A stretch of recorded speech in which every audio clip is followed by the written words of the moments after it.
Recientemente hice una investigación en internet de cuáles eran las búsquedas más frecuentes en relación a la psicología, a la consulta psicológica, a la terapia, como también se le suele llamar, sobre todo a la consulta online, a la terapia online, que es a lo que me dedico. Y una de los temas más googleados es el tema de la ansiedad. Al parecer, la ansiedad es uno de los malestares subjetivos que lleva a más gente a solicitar servicios psicológicos. Entonces, bueno, he querido hacer este video para aportar información a la gente que está en una situación como esta, y que puedan conocer algunas perspectivas respecto de qué es la ansiedad y cómo se puede atender, cuáles son las posibles soluciones. Y bueno, vamos a comenzar de entrada.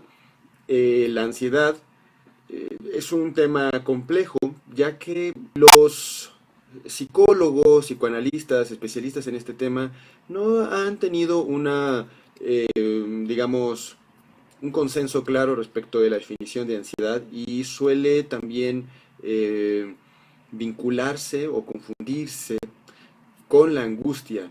Silvia Weinstein, creo que así se pronuncia, aunque es un apellido alemán, ella es una psicoanalista argentina. Problematiza justamente la terminología, la diferenciación terminológica de ansiedad y angustia. No es mi intención aquí hacer teoría, ¿no? Ni problematizaciones, eh, pero al parecer ella, solo quiero ahondar un poco, al parecer ella encuentra que el problema está en la traducción de ansiedad al inglés, en donde el término puede ser entendido tanto como angustia como ansiedad, aunque probablemente esta dificultad venga desde el alemán, ¿no? Porque Angst puede traducirse como angustia o ansiedad, o al menos eso dice Google Traductor, que evidentemente no es la mejor fuente, pero es la más cercana que tengo a el alemán. Yo no hablo alemán. Pero bueno, Freud sí hace distinción entre angustia y ansiedad. En algunos momentos, más adelante hablaremos sobre eso. Pero bueno, yo específicamente quiero que notemos algo. La ansiedad y la angustia coloquialmente tienen una diferenciación más o menos clara, porque si bien la ansiedad tiene más que ver con una sensación como de nerviosismo, como de intranquilidad, un estado de ánimo intranquilo. Por otro lado, la angustia está más cercana al miedo o a esta congoja, una tristeza exacerbada, pero hay algo curioso en ambas. Eh, Tanto el nerviosismo de la ansiedad como el miedo de la angustia parecen como si no tuvieran razón de ser. La tradición psicoanalítica suele decir que tienen el objeto perdido. Esto quiere decir que es un nerviosismo, pero que no se sabe a qué, o no se sabe por qué, o es un nerviosismo, digamos, sin una razón evidente, sin una razón lógica. Lo mismo con la angustia. Ese miedo podría no tener ningún sustento aparentemente real, lógico, evidente. Eso es lo que pasa tanto con la angustia como con la ansiedad. Digamos, la ansiedad más ejemplar es la que viven los toxicómanos, drogadictos o gente que es dependiente a alguna sustancia. Notemos que alguien se puede volver adicto a casi cualquier cosa, ¿no? Aunque hay famosamente sustancias más adictivas que otras. Están, por ejemplo, las drogas, el alcohol, el tabaco, pero también está Facebook, el celular, el sexo, la pareja. El ser humano ha encontrado, eh, ha logrado volverse adicto a casi cualquier cosa, ¿no? La comida, por ejemplo, también. Cuando una persona que está en una condición como esta, que, ha, que vive su alivio, su tranquilidad asociada al contacto con una sustancia o una actividad o un objeto, cuando no está cercano a eso, cuando no está en contacto con eso que le produce alivio, eh, experimenta ansiedad.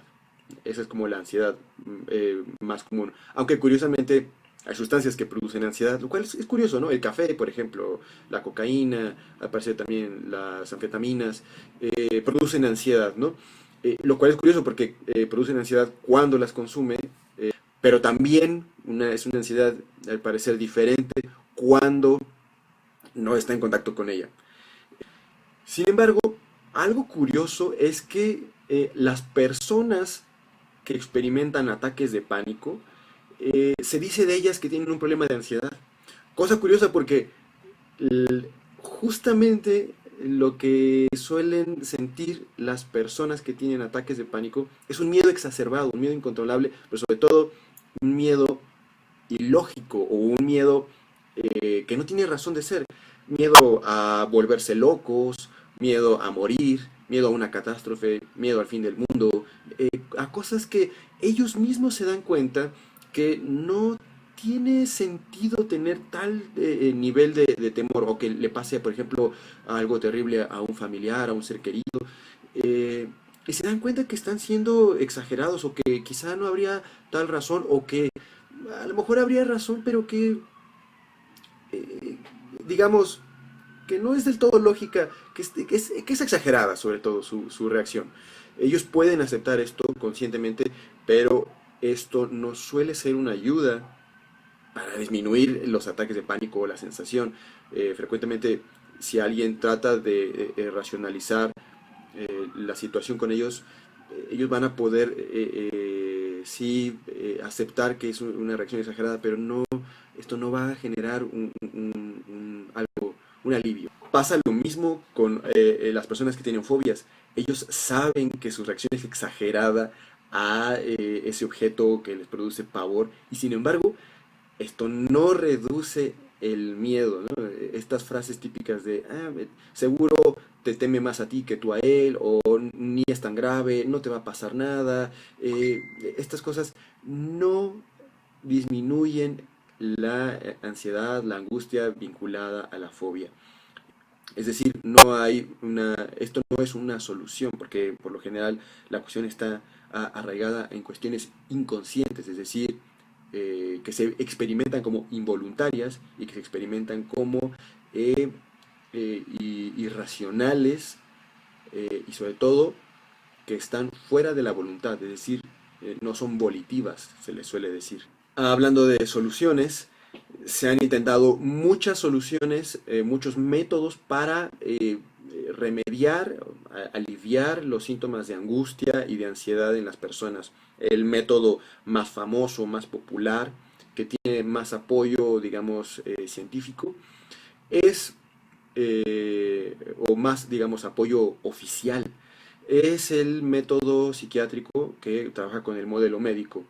De hecho, podríamos decir que este es el único método que realmente se le puede llamar tratamiento, porque se le da el estatuto de enfermedad a la ansiedad o de padecimiento vinculado a una cuestión orgánica. Lo mismo con la angustia, la ansiedad y la angustia. Eh, es un padecimiento o una sintomatología arraigada al cuerpo que se han producido fármacos para contrarrestar los síntomas de la angustia y la ansiedad. Estos fármacos se conocen como ansiolíticos. Ansiolítico, tal cual, significa relajante de la ansiedad. En realidad lo que los ansiolíticos hacen es disminuir la actividad neuronal, lo que se traduce en aletargamiento, somnolencia, pensamiento lento, eh, por lo cual esto de relajante de ansiedad es más un eufemismo que un hecho concreto, ¿no? No podemos decir que realmente lo que atienden es la ansiedad, atienden otra cosa que por ende quizá algunos experimentan menos ansiedad, sin embargo no todos experimentan un alivio de la ansiedad, algunos solo experimentan el aletargamiento, la somnolencia y permanece la ansiedad. Bueno, esto varía de persona a persona también. Otro agravante del tratamiento psiquiátrico es que muchos de estos fármacos producen adicción, lo cual es un poco contradictorio porque una vez que uno desarrolla una adicción hacia una sustancia, evidentemente cuando no se está en contacto con esa sustancia, viene ansiedad precisamente. Por eso la mayoría son medicamentos controlados y no se recomiendan por periodos prolongados, por lo que en realidad no constituyen un alivio en sí mismo, es decir, en algunos casos suele tomarse solo como un apoyo eh, para otro tipo de tratamientos. Eh, Tan adictivas son estas sustancias que de hecho, hay que decir, no todos los ansiolíticos están demostrados oficialmente que producen adicción, algunos no, sobre todo los que no producen adicción tienen un efecto muy retardado de hasta 15 días, cosa que para quien padece ansiedad, que necesita el alivio o que cree que necesita el alivio, así lo experimenta en este momento, pues 15 días es una eternidad. Eh, Sin embargo, tan adictivas han sido otras de estas sustancias llamadas ansiolíticas que han sido tal cual usadas como drogas recreativas. Tal es el caso de los barbitúricos o el famoso caso del Valium, también llamado diazepam, eh, que tienen un alto poder adictivo y que después resulta muy difícil librarse de su consumo, ¿no? Otra forma de atender la ansiedad también famosa son los métodos de la tradición psicoanalítica. Eh, Entre los autores de psicoanálisis hay mucha tinta que se ha escrito en relación a sus tratamientos, a su sintomatología, en fin, a todo lo que está asociado, sobre todo de la angustia.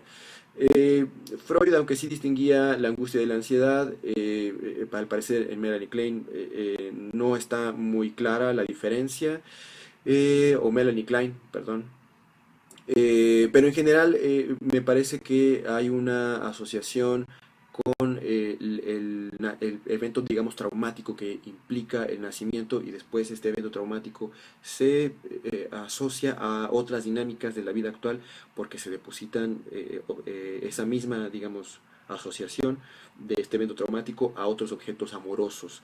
No quiero entrar digamos, en tecnicismos de nuevo, pero me gustaría que comentáramos un ejemplo de resolución o de alivio desde la perspectiva psicoanalítica para una persona que tenía una cuestión de ansiedad.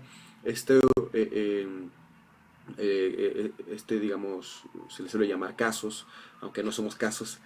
eh, lo relata la psicoanalista argentina que mencioné al inicio.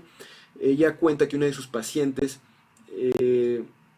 tenía, experimentaba ansiedad, esta ansiedad, una forma de encontrar alivio a esta ansiedad, esta es la lectura de la psicoanalista, es que cada vez que tenía, por ejemplo, un problema con su pareja, se imaginaba qué haría tal o cual amiga en su lugar, ¿no? Y esto aparentemente le disminuía la ansiedad. La ansiedad también la llevaba a hurgar bolsillos, mensajes de teléfono, eh, um, claves de computadora.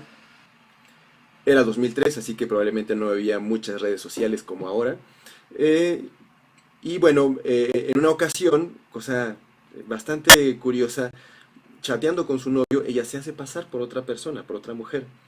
Ella lo seduce, él reacciona a la seducción, y en algún momento ella le dice que se encuentren, y él acepta, ¿no? Para su sorpresa. Finalmente se encuentran y cuando su novio la ve a ella, él lo toma con mucho humor, ¿no? Está convencido de su genialidad, ¿no? De este juego entre ellos. Sin embargo, aunque ella eh, experimenta por un momento alivio porque se da cuenta que la que propicia toda esta situación de celos o infidelidad es ella misma. Es decir, en el fondo, la otra con la que ella fantasea, que seguramente le pone el cuerno o la engaña, es ella misma. ¿Se dan cuenta? Esta es la lectura que hace la psicoanalista. También ella, a partir de esto, ella dice, que se da cuenta que lo que está en juego es una digamos, una dinámica de o yo o el otro. Lo voy a explicar ahora, o al menos como lo leí, ¿no? Eh, Ella, a partir de este evento, recuerda que cuando era chica, con su hermana, tenía dificultades porque su hermana solía traicionar los acuerdos, romper las reglas de los juegos, por lo cual una vez que ella hacía esto no podían seguir jugando. Pero esto, según la lectura de esta psicoanalista, es que era un recuerdo encubridor, que encubría otra situación mucho más, digamos, arcaica o más grave, más importante. Y esta otra situación era que cercano a la fecha de su nacimiento, de esta paciente, su madre había perdido a una de sus hermanas, había fallecido, es decir, una tía de la paciente. Y Silvia, la psicoanalista, hace todo un recorrido teórico para explicar por qué esto pudo haberle afectado hasta tal grado de desarrollar esta dinámica de angustia y ansiedad, lo cual me parece un razonamiento complejo, bastante brillante, muy al estilo del psicoanálisis. Sin embargo, este es el punto al que yo quería llegar. Desde la perspectiva de Hellinger, la perspectiva sistémica de Hellinger, no habría sido necesario todo este desarrollo teórico, ni todo este desarrollo, este proceso terapéutico del psicoanálisis, porque en la perspectiva de Hellinger, que comúnmente se llama constelaciones familiares, atiende directamente a esta situación, a estas situaciones. Lo primero que habría tenido que hacer, que preguntar una persona que se encarga de trabajar con esta perspectiva sistémica, es si en la familia ha habido sucesos trágicos, como por ejemplo muertes tempranas, muertes abruptas, digamos, ahí no habría sido necesario explicar todo esto, porque se da por hecho que estas cosas afectan a la vida de las personas. Lo hemos podido ver, no solo Hellinger, sino muchas de las personas con las que trabajamos con este enfoque, que día a día vemos situaciones una y otra vez de gente que está siendo afectada por cosas que pasaron incluso en generaciones pasadas, generaciones incluso a veces mucho más atrás. Y cuando uno se da cuenta, cuando uno logra conectar con esa situación, el alivio es contundente y mucho más rápido. Frecuentemente con este tipo de enfoques, con este tipo de trabajos, basta una sola sesión para solucionar un tema.